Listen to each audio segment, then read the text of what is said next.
your town. We're happy to be here. Playing for half the door and maybe a few beers. Here's an idea before this whole night goes south. Al Floss presents the complete and alarming history of America's greatest garage band, the Stools. I think now might be a good time to discuss the Stools' fifth album, 1960's Khaki. If you take an overview of rock music, it's the fifth album that defines a band. Chili Peppers, Blood Sugar Sex Magic, Michael Jackson, Off the Wall, Simon and Garfunkel's Bridge Over Troubled Water. Come on. Fifth albums, that's where the rubber really meets the road. I mean, literally. Highway to Hell, that was AC/DC's fifth album. If you're not on your game on the fifth album, you're done. The Who's Next, Morrison Hotel, Ziggy Stardust, Houses of the Holy, Synchronicity, 1999, Billy Joel's The Stranger. I mean, he's just another drunk driving into a tree without that album. Eagles' Hotel California was their fifth album. I don't really look at a band until their fifth album. You might think that's a mistake, but Comeback Rock was The Clash's fifth album. So for me, The Clash never really sold out. They were always a radio-friendly pop band for me. Of course, the first single off the Stools' fifth album caused them no end of trouble. Elvin Anderson has said on record many times that Wayne Raney, the old club-footed country star, was one of his favorites, and cites Raney's 1949 hit, Why Don't You Haul Off and Love Me, as the pinnacle of songwriting, well, in Elvin's opinion. But in 1960, it was Raney's We Need a Whole Lot More of Jesus and a Lot Less Rock and Roll that inspired the Stools to record the Fight song. And if they were looking for a fight, that's just what they got. I'm the type of guy that does what he pleases. So save me from your followers, Jesus. The witness on my porch is knocking on the wrong door.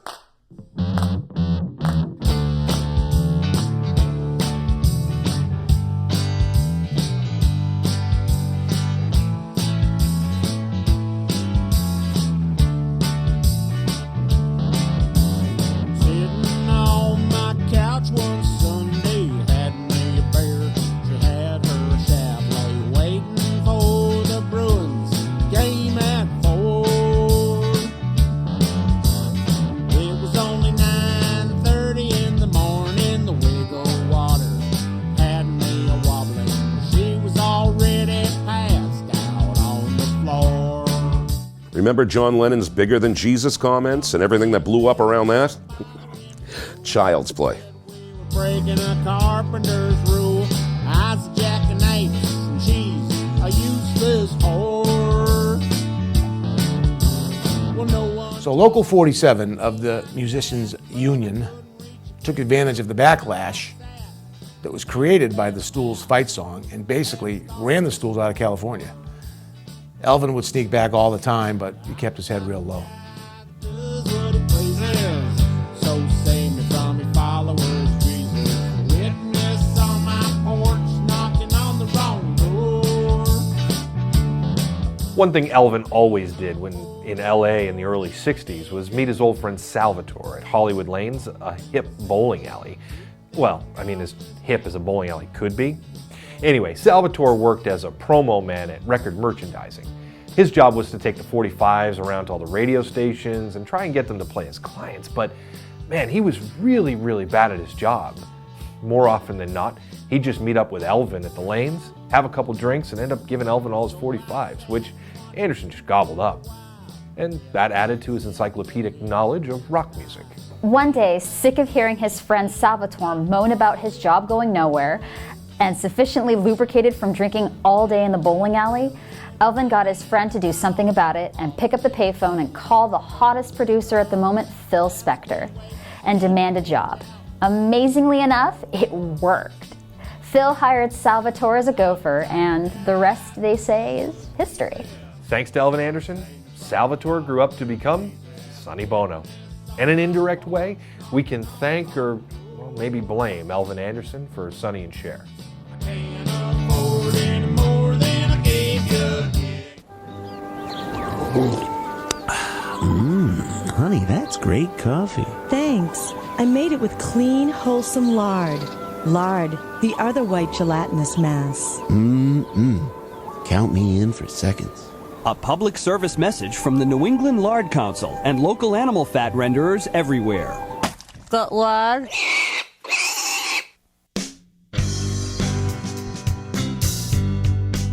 So where were we?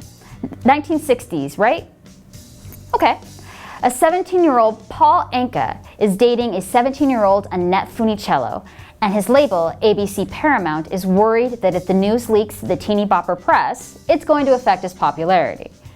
Now, Disney is worried about the same thing as far as Annette Funicello goes. So, in steps Antonio Moretti from the Stools. He seduces the young Funicello, and her romance with Anka goes splat. Moretti then turns around and dumps Funicello, and a heartbroken Anka goes on to write and record Puppy Love, which goes to number 2 on the charts. Not bad for a consolation prize. There's no proof ABC or Disney actually paid off Antonio Moretti to break up Paul and Annette. No smoking gun, not like today with the emails and text messages leaving a trail. But I will say this. Moretti had a free lifetime pass to Disneyland, Disney World, and even Euro Disney while it was still open. The Stools also got the song The Amputees out of Antonio's relationship with the former Musketeer. Not, because she was missing any limbs or anything, but reportedly, she was a tease. He's just thirsty a lot, has been since high school. He's another salad dodger, just trying to look cool. She pulls up a stump and he starts to drool. She's an amputee, just an amputee. He stood on the grassy banks, his heart a quiver. She stripped down to skinny dip. He started to shiver. She took off her suspension belt and her leg fell in the river. She's an amputee, just an amputee. You'd think she'd want to be complete, but now she'll never know the agony of defeat. She's got a lot of enemies from breaking all those hearts, never taking the limp of shame.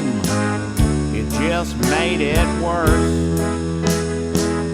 She studied karate, but it's just a martial art. She's an amputee, just an amputee.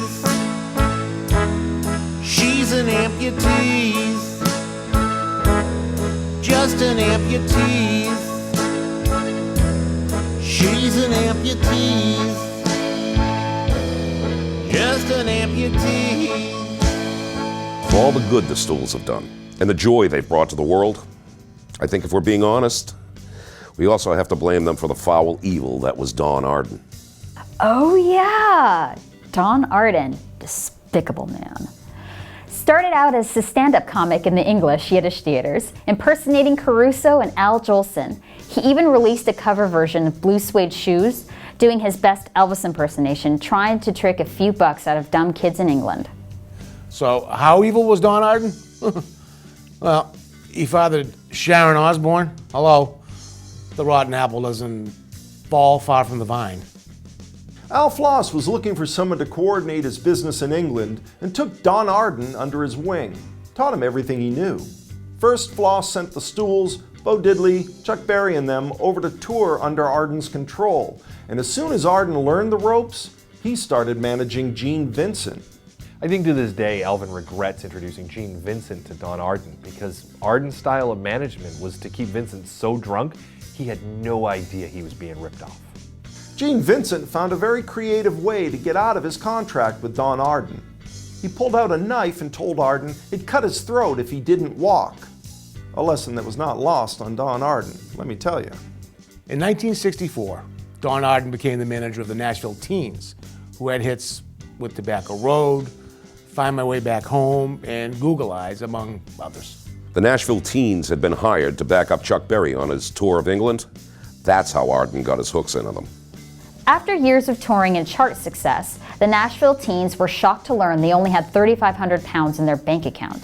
They confronted Don Arden about the money, and he warned them that he had the strength of 10 men and would happily toss anyone that wanted to see the books right out the window.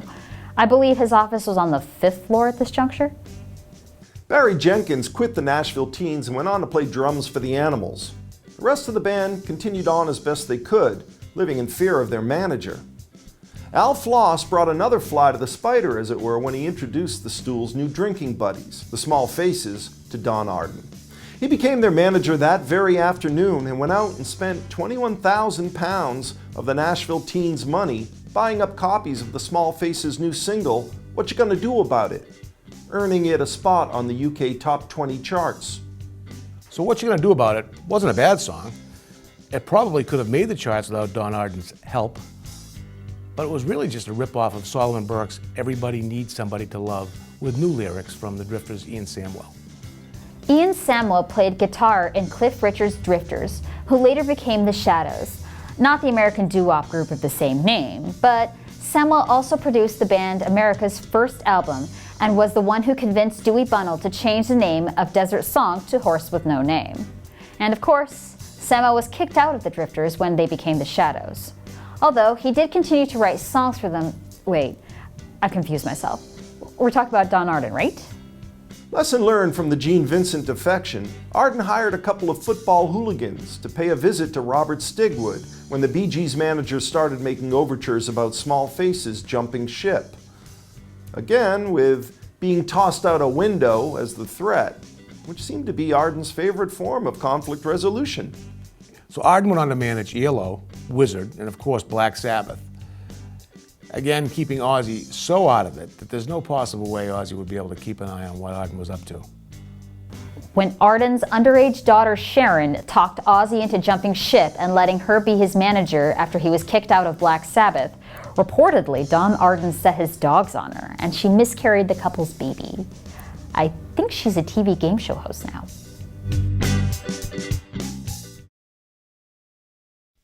"1960 was about the time that Johnny Guitar Watson started playing with the Stools. He was born in Texas, had that Gatemouth Brown, T-Bone Walker sound to his early playing, even though his mother moved him to LA when he was just 15. He started playing with Amos Milburn when he was still a teenager. They were calling him Young John Watson, which he hated. Then he saw that Joan Crawford movie in 1954, Johnny Guitar, and his new nickname was born. I think the Stools and just about everyone else learned everything they know about guitar, reverb, and feedback from Watson's 1954 recording of Space Guitar. Johnny Guitar Watson first recorded his song, Gangster of Love, in 1957. Didn't really do much. And then in '63, he re-recorded it with Johnny Otis, producing for King's Records, and it did pretty well for him. But when he did it a third time, as a funk song in 1978, it finally took off, reached number 32 on the charts. In the 60s, Sam the Sham and the Pharaohs, Johnny Winter and Steve Miller all did cover versions of Gangster of Love, which shouldn't be confused with Steve Miller's song The Joker, where Miller sings Some Call Me the Gangster of Love, of course. Watson had this very aggressive style of playing guitar without a pick. He would have to replace broken strings several times during a set when he played live. This really ticked Elvin Anderson off because they'd have to cover for him while he restrung his guitar. Really wrecked the flow of the show. Nowadays, you have a guitar tech to hand you a fresh guitar while they restring your old one. But back then, you did it yourself. When Watson was with the Stools, he changed his image from that of a blues cat sporting a pompadour to a tricked-out pimp daddy with gold teeth, big old hats, and giant sunglasses. I think that was probably Antonio Moretti's influence on him. Antonio had started to adopt the pimp look in 1960 as well, something they both picked up from me via Larry Williams. Watson and the Stools would cross paths over the years, but Watson's music was really going in a whole other direction. I mean, in 1980, Watson practically invented rap with his song Telephone Bill, and then, of course, his friend Larry Williams died. Larry Williams wrote some of the most iconic rock and roll songs of the 50s. Boney Maroney, Dizzy Miss Lizzie, Short Fat Fanny, Slow Down, Bad Boy. Larry Williams, squirrely little guy. He was Lloyd Price's second cousin, and Price had given him a job of playing the piano, driving his car, and acting as his personal valet. Price had a falling out with Art Rupe over at Specialty Records and started his own label, KRC Records. Lloyd Price's first release on his own label was his song Just Because, which was really a ripoff of the melody from Caro Nome from, Verdi's soap opera Rigoletto. Just Because became a regional hit around Washington, D.C. and the Baltimore area. So Larry Williams asks Price if he can borrow some money to go visit his mom in L.A. And of course, being cousins, Price says, sure. Only, instead of going to see his mom, Larry Williams goes right to the L.A. office of Art Rupe and says, I just wrote this great song called Just Because. Rupe and Bumps Blackwell rush Larry into the studio, and he records a note-for-note cover version of Price's song. Williams recorded a string of singles for Specialty until he got busted on narcotics charges in 1959 and the label dropped him. So he and Johnny Guitar Watson teamed up in the mid-60s after Williams got sprung out of the clink and Watson broke ties with the Stools. Williams started to show Watson there were other ways to making money than just playing music, and Watson was all too eager to jump into the drug and whore running business. But they also managed to cut some unmemorable records together as well. Williams' early songs were covered by everybody, the Beatles, the Stones, the Animals, the Who, Alvin Lee, and he also produced a couple of Little Richards albums in the 60s, but that came to an abrupt end when one day Williams had to pull a gun on Little Richard to get him to, shall we say, come up with the cash for some drugs Williams had fronted him. Watson and Williams would eventually part ways in the late 70s when Watson found solo success with the song Real Mother For You, and Williams became Ike Turner's coke dealer, which was apparently a full-time job. Williams got busted again in the 70s for selling coke and heroin. In 1980, Larry Williams was found in the garage of his $500,000 Laurel Canyon home, laying between his Rolls Royce and his Porsche, shot in the head, and the cops called it a suicide. But that seems unlikely, as his hands were cuffed behind his back. So while old Johnny Guitar Watson liked to dress like a pimp, Larry Williams was the real deal. He was a pimp. He was selling drugs and women on the street, and if he was murdered, it wouldn't be much of a surprise to anyone that knew him. Larry was like that all along. In the 50s, he had to make a choice: give up on music or give up the stable of girls he was running. He went with the music, for a couple of years anyway. Williams was one of the few acts that got away with refusing to lip sync on American Bandstand. He played live. I think they were all afraid of him and let him do what he wanted. Some moron claimed the words to the song Space Guitar were carved into Larry Williams' chest in the liner notes to one of Williams' retrospective CD releases, in some sort of attempt to blame Johnny Guitar Watson for his murder. But that's just one of those bogus stories that pops up in rock's history.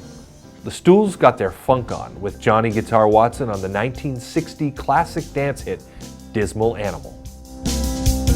Taking the time to find a perfect rhyme that fits my music. But that word itself has got to sit on the shelf because it's making me sad. Don't make no sense, I got nothing against words like kangaroo.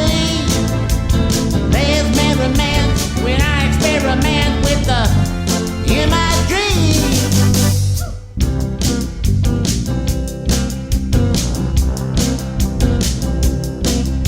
It's like an old film that's covered in film, which is another word for dust.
And the Stools would continue to grow some funk of their own, which we'll explore next time as the complete and alarming history of America's greatest garage band, the Stools, continues.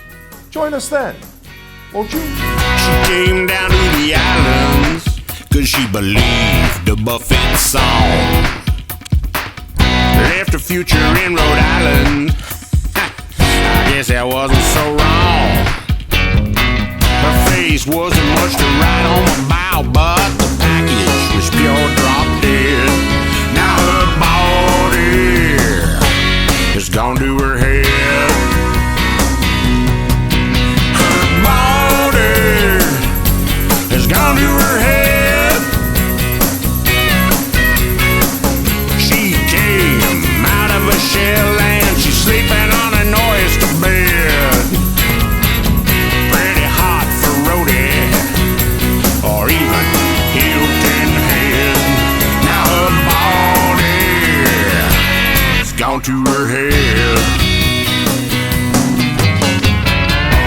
She got her heart broke and broke a few herself. Instead of sipping rum and coke, she coulda milked it as a man.